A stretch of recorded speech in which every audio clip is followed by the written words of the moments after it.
Hi everyone, in this short video I'm going to go over 3 different tables that you might see in this mid-semester multiple choice exam. Now the questions are randomised so you may not see any of these, but just in case let's go and have a look at these 3 tables. For this first table we're given information on a quantity, the marginal willingness to pay and the marginal cost of production. Really this is just a demand schedule and a supply schedule.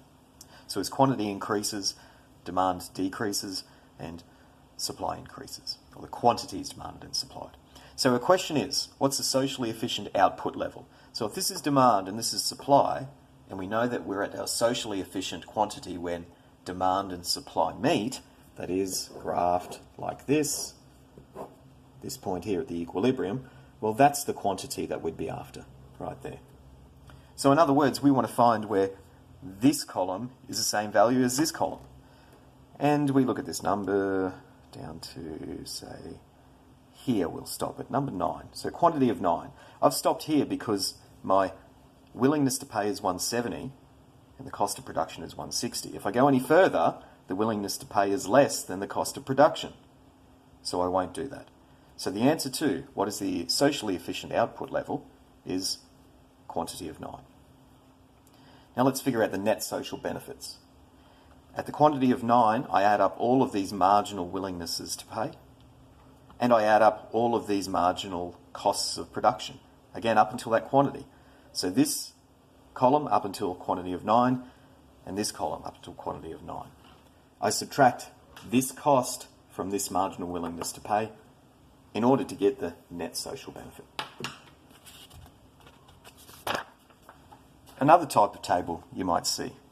This table refers to output at a certain factory or some plant, and then we have these 2 plants or 2 factories, and the columns show us the marginal cost of producing that thing in each factory. We're asked to do 2 things. First, we need to figure out the total amount that it would cost to produce 10 units of output if each plant produces 5. So we want to output 10. How much will it cost if each produces 5? Well, that's simple. 1, 2, 3, 4, 5. So we'll add up these numbers for plant 2, and we'll add up these numbers for plant 1. And whatever the sum of that happens to be is our answer. The second part, however, is a bit trickier. We're asked to figure out the cost of producing, again, 10 units, but this time using the cheapest possible method. The cheapest possible method. And we do it like this. We'll start off from where we originally calculated the 5 per piece amount, and we ask ourselves, hey, factory 1, its marginal unit costs $30. Is it possible that we could instead replace that marginal unit with a marginal unit from factory 2? The marginal unit at factory 2 is unit number 6, which is 16. So the answer is yes. We should ditch unit number 5 from factory 1 because it costs us 30 and replace it with unit number 6 at factory 2 because it only costs us 16. So then instead of 5 and 5, we'd end up with 4 and 6. And we ask ourselves a question again. So our marginal unit in factory 1 is 28. Could I ditch that one and replace it with one that only costs 18? Yes, I can. And I keep asking myself that question. Could I ditch unit 2 that costs 24 in order to come up with a replacement over here that costs 22? And that's the idea of this question. We want to find the cheapest possible method. Start at the shared quantity, so 5 apiece, and then simply remove from one side and add to the other if we can get it cheaper at the other factory.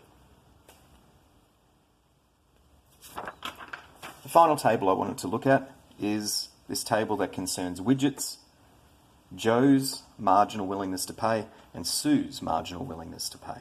This is just the individual demand functions for these 2 people. We're told that these are the only 2 people. We're also told that there's a marginal cost of producing this thing of $8.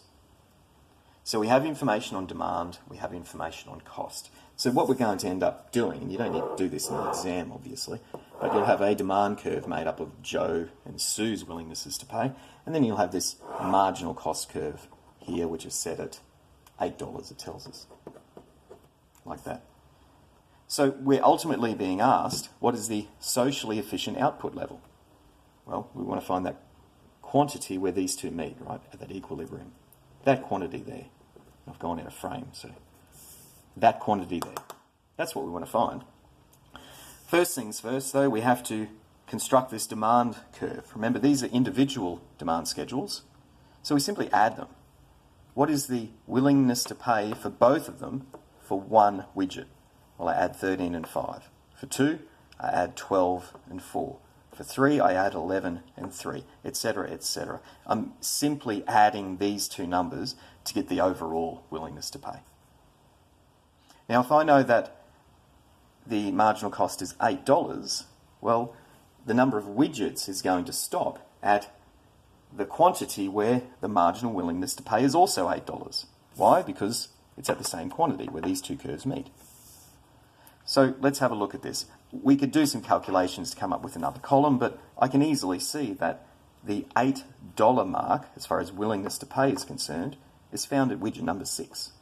So at an output of 6 widgets, we have a marginal willingness to pay of 8. That's aggregate, Sue plus Joe. Joe 8, Sue 0. And that is the same as the marginal cost of $8. And therefore the quantity we're after is 6. I hope that's of some help. You may not even get these questions in the exam, but if you do, that's a good guide to go by. Good luck. Thanks, folks.